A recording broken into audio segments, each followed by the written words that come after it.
धर्म, कर्म, विधि विधान और ज्योतिष की सटीक जानकारी पाने के लिए YouTube चैनल जीवन दर्पण को सब्सक्राइब करें और हाँ, अपडेट रहने के लिए बेल आइकन दबाना ना भूलें।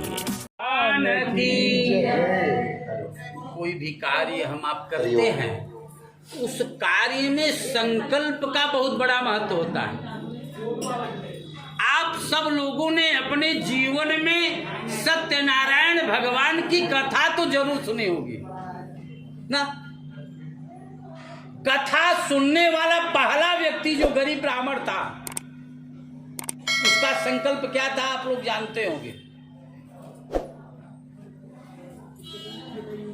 संकल्प हम आप जो करते हैं, अगर उस उद्देश्य को संकल्प के आधार पर कार्य करते हैं तो हमारे आपके जीवन में पहली बार सत्यनारायण भगवान की कथा सुनने का बेनिफिट मिलना चालू हो जाएगा।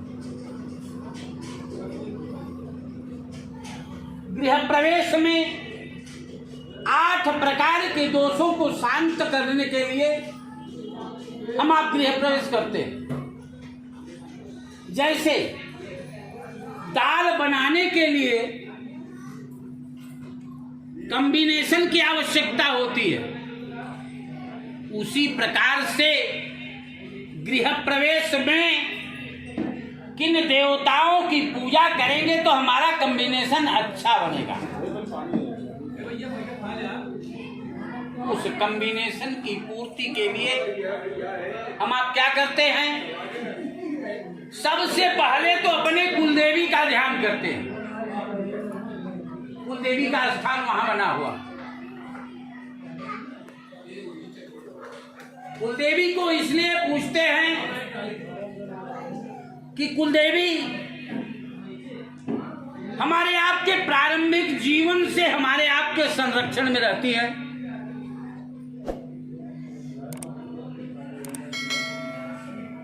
अगर कुलदेवी खुश हो जाती हैं तो हमारे आपके जीवन में स्थिर पैसा आना चालू हो जाएगा। पैसा तो हर व्यक्ति कमाता है, लेकिन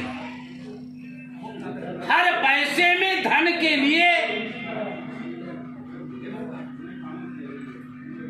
आधार नहीं बनता। कितने लोग हैं बहुत पैसे कमाते हैं लेकिन पूजा पाठ कराने का संयोग नहीं बनता। तो कुलदेवी की पूजा के बाद में स्थिर लक्ष्मी की प्राप्ति के लिए यहां पर सप्तघृत मातर के रूप में लक्ष्मी का ध्यान हम आप करते हैं। भाई यहाँ पर जितने लोग, कुछ लोग तो दूर से आए हैं तो किसी न किसी साधन से आए होंगे, और कुछ लोग नजदीक से आए हैं, पड़ोस से आए हैं, तो इस बिल्डिंग से निकले इस बिल्डिंग में पहुंच गए, तो उनके साधन की जरूरत नहीं होती। लेकिन देवी देवता जब भी आते हैं अपने अपने साधन से आते हैं, तो लक्ष्मी के भी कई साधन बने हुए हैं। यहाँ पर जिन लक्ष्मी का ध्यान हम आप करने चल रहे हैं, जिन लक्ष्मी की हम आप पूजा करने चल रहे हैं, वो गरुण वाहिनी लक्ष्मी कही जाती है। क्या कही जाती है? गरुण वाहिनी लक्ष्मी कही जाती है।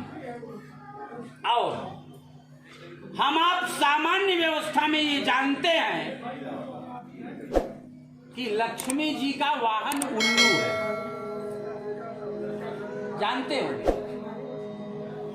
उल्लू पर बैठ करके जब लक्ष्मी आती हैं तो इतनी तेज से आती हैं, इतनी तेज से आती हैं, लेकिन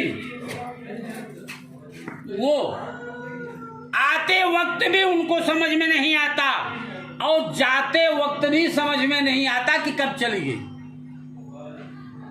लोग कहते हैं ना, महीने में 30 दिन होता है, लाख रुपए महीना व्यक्ति कमा रहा है, लेकिन 25 दिन बीतने के बाद में ये होता है कि दुकानदार से रिक्वेस्ट किया जाए कि कुछ पहले हमको सामग्री दे दीजिए।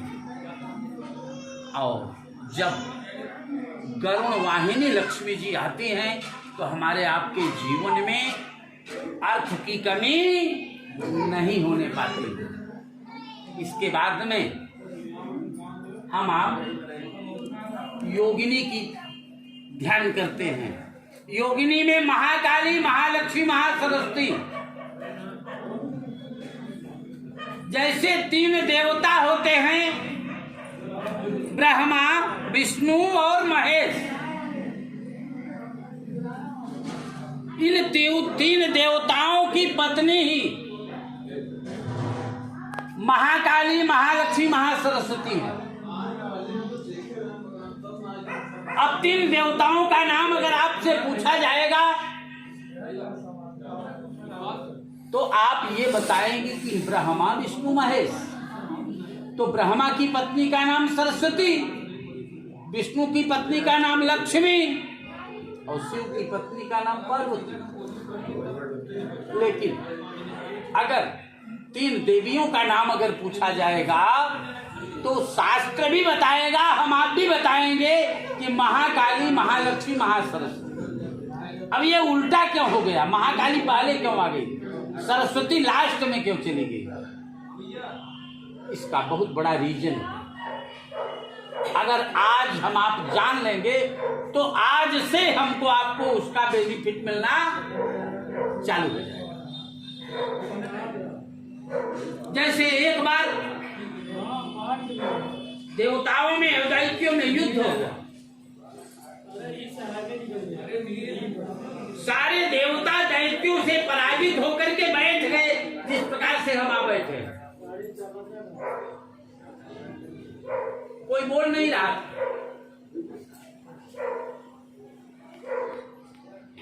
तो शंकर जी ने ये कहा कि बैठने से काम नहीं चलेगा, त्रिदेवों की शक्ति क्षीण हो चुकी है, अब त्रिशक्तियों को जागृत करिए।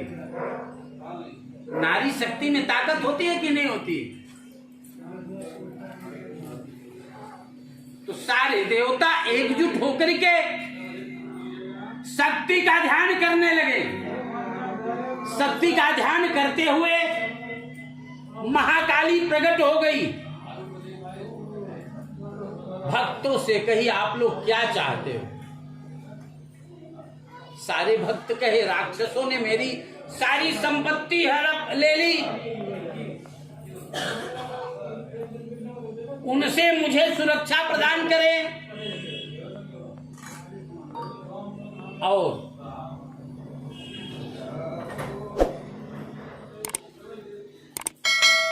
मेरी खोई हुई संपत्ति वापस दे। महाकाली देवताओं के पक्ष से क्रोधित मुद्रा में राक्षसों का संहार करने लगी। ये आप लोग जानती होंगी। इसके बाद जब महाकाली हमारी आपकी खुश हो जाती हैं तो महाकाली ने वरदान दिया अपने भक्तों को कि यदि किसी भी पूजा में, चाहे गृह प्रवेश हो, चाहे वास्तु शांति हो, चाहे महामृत्युंजय जप हो, यदि किसी भी पूजा में महाकाली की पूजा हम आप पहले करते हैं तो सारी दिक्कतें हमारे आपके ऊपर आने वाली महाकाली एक्सेप्ट कर लेती है। वो सारी दिक्कतें समाप्त हो जाती हैं। तब महाकाली के बाद में फिर महालक्ष्मी की बारी आती है। फिर धन की भी वृद्धि होती है और धन की जब वृद्धि होने लगती है तब व्यक्ति धनवान होने लगता है।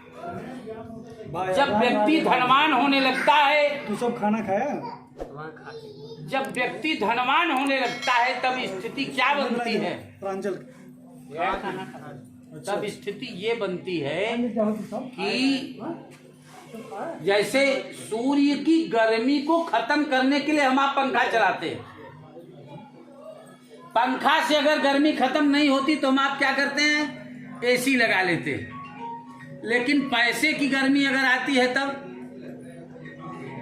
सनक आ जाता है, विकृति व्यक्ति के अंदर हो जाती है। तो पैसे मिलने के बाद में हमारे आपके अंदर विकृति न आए, इसके लिए सरस्वती का ध्यान हम आप लास्ट में करते। इसके बाद में वास्तुपीठ का व्यवस्था बनाया गया है। वास्तुपीठ में विष्णु भगवान की ही मूल पूजा होती है। एक राक्षस था, इसका इतिहास अगर आप लोग कहें तो 3 मिनट लगेंगे, हम बता दें, नहीं तो सामान्य में जान लीजिए कि वास्तु पुरुष का पूजन हम आप करते हैं।